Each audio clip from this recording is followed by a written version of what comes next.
It only took an hour of playing Path of Exile 2's early access version to know I'd soon be firing up an Excel spreadsheet and saying goodbye to all my loved ones for the foreseeable future. Just when I thought I was out, the heartless maniacs at Grinding Gear Games have pulled me back in with a sequel to one of my favorite action RPGs of all time. The gameplay, endgame mechanics, and insanely intricate build crafting all take massive steps forward, and even though it's subject to many of the usual early access jank caveats and suffers from some seriously stingy loot drops right now, there's already a lot to love about this fantastic, time-destroying ARPG.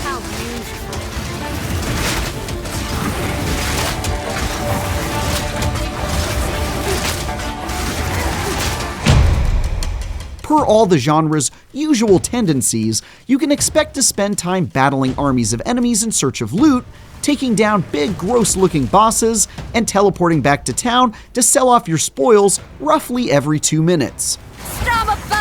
In its presently unfinished state, it takes about 60 hours of blasting your way through the first 3 acts of the campaign that are currently available of a planned 6, twice in a row before you unlock the impressively extensive endgame, where even more angry mobs and shiny gear waits for you. The Countess has escaped with the beast. Path of Exile 2 doesn't exactly rock the storytelling boat. It sticks with the usual tale of horrifying abominations which threaten to destroy the world and immortal beings treating mortals as pawns. But that doesn't mean it's boring or without the occasional twist. This is the largest soul core I've ever seen. Getting to know the cast of characters and unraveling the otherworldly culture and history featured in each act is a particular highlight. I grew quite fond of Alva, a treasure hunter who loves adventure almost as much as she loves making quick exits whenever danger shows up. And getting to know the Marraketh, a brutal group of desert survivalist nomads, was very compelling. We don't know what the second half of the story has in store, so the jury's still out on whether or not it'll stick the landing, but so far it's off to a decent, if not entirely original start. And while Path of Exile 2 plays it safe with the story, it swings for the fences when it comes to ambitious gameplay. The result is one of the most irresistibly playable action RPGs to date. After picking one of the 6 available classes, with 6 more planned to arrive by 1.0, you'll start down the long path of making heads or tails of the incomprehensibly complex skill trees. They almost seem like they were designed to be sarcastically dense, as you slowly piece together a build you like. Like, just look at how big this thing is. You'll then bring those abilities to bear on all manner of zombies and weird lizard monsters in a relentless hunt for loot and XP that, if you're as eager to smash the next fleshy piñata open to see what's inside as I am, is prone to keep you up long into the night. Throw in the fact that maps are procedurally generated and offer a pretty high degree of replayability while also managing to feel somewhat handcrafted, and you're liable to lose yourself for the better part of a week, like I did. It helps that each of the classes offers a unique way to play that dramatically mixes things up to a much greater degree than other ARPGs. For example, choosing the dexterity-focused ranger will have you keeping your distance, dancing around the map, and most importantly, focusing on your evasion stat, which gives you a chance to completely ignore attacks that land on you. But if you ever do manage to get hit by something big like a boss, you're toast. No escape!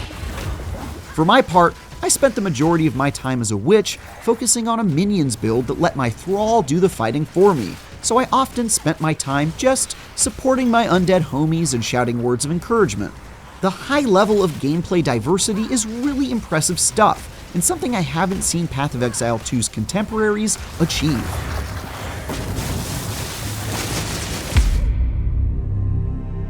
Between the passive perk trees, your skill and support gem loadouts, the Atlas perk tree and Ascendancy tree, which are 2 endgame trees with even more effects to consider, and your overall equipment loadout, there are about a dozen systems to learn if you hope to master your character, and in this case, that's great news. When you decide to play them more than casually, ARPGs are all about burying your face in complicated menus, searching for the most powerful possible combination of stats, and Path of Exile 2 delivers on this front even more than its predecessor. It might take a while, quite a long while to figure out how each piece of the puzzle works, especially if you're diving in early before the hardcore crowd gets a hold of it and creates step-by-step recipes you can follow. But doing so makes for an awesome time if, like me, you're into that terribly nerdy business. Where Path of Exile 2 definitely falls short at the moment, however, is with its loot. That's not because the items you get are bad. Finding a scepter that let my witch summon even more undead minions was quite nice, for example. It's because it's incredibly stingy. There seems to be no protection at all in ensuring the loot that drops is geared towards your chosen class.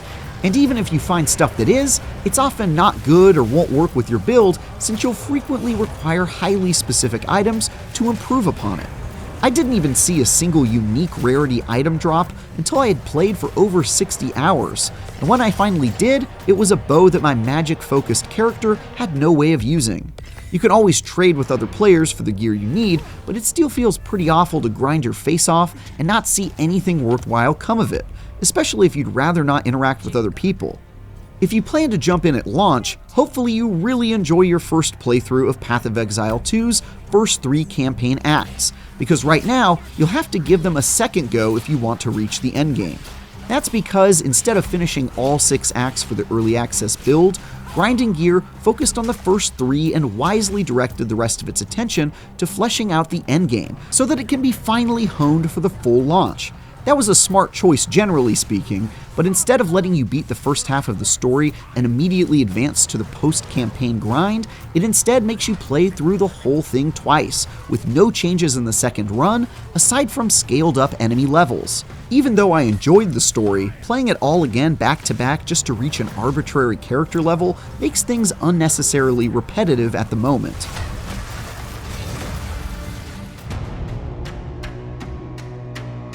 Thankfully, once you do manage to progress into the endgame, you're in for a good time. Path of Exile 2 is already surprisingly fleshed out on this front. The main course is the Atlas, a massive, procedurally generated map that lets you explore nodes to reach objectives, including mysterious merchants, hidden boss fights, and more surprises lying in wait. While very similar to the original's endgame, this version expands and improves on virtually every aspect, and has been a complete blast to explore, and I could already see myself dumping hundreds of hours into it. Beyond that, there are trials that pit you against special objectives and challenging modifiers to unlock powerful rewards and progress down your ascendancy perk tree, as well as an endgame boss that serves as the final gauntlet for Path of Exile 2's most dedicated adventurers. It's an impressive amount of content. That said, a robust endgame hasn't saved Path of Exile 2 from much of the usual jankiness that comes with early access. I saw everything from the minor stuff like frame rate hiccups to the extremely infuriating stuff like that time a patch deleted all of my skill gems, support gems, and my best weapon. Per usual, I recommend waiting to hop in if you're the type of person to throw their keyboard out the window when things don't work as intended. It's actually a testament to how good everything else is that these issues didn't completely turn me off from continuing to play. At its early access launch, Path of Exile 2 is already shaping up to be the sequel we've been waiting for. Everything from the refined action RPG gameplay to the surprisingly fleshed out endgame has seen major improvements, and the half of the story we've got so far shows plenty of promise, even if the setting feels a little generic in the realm of dark fantasy worlds. So nobody's coming to save us. The downside of playing in early access, though, is that you'll have to slog through all 3 acts twice to reach the endgame, the loot game still needs some major tweaking, and some mild to severe technical wonkiness threatens to take the wind out of your sails. But it's nothing that makes me concerned for the future of this expansive sequel. Even while we wait for 1.0, Path of Exile 2 is already a stellar way to lose dozens of hours and a clear leap forward for the series. For more, check out our reviews of Indiana Jones and the Great Circle, or Stalker 2: Heart of Chernobyl. And for everything else, stick with IGN.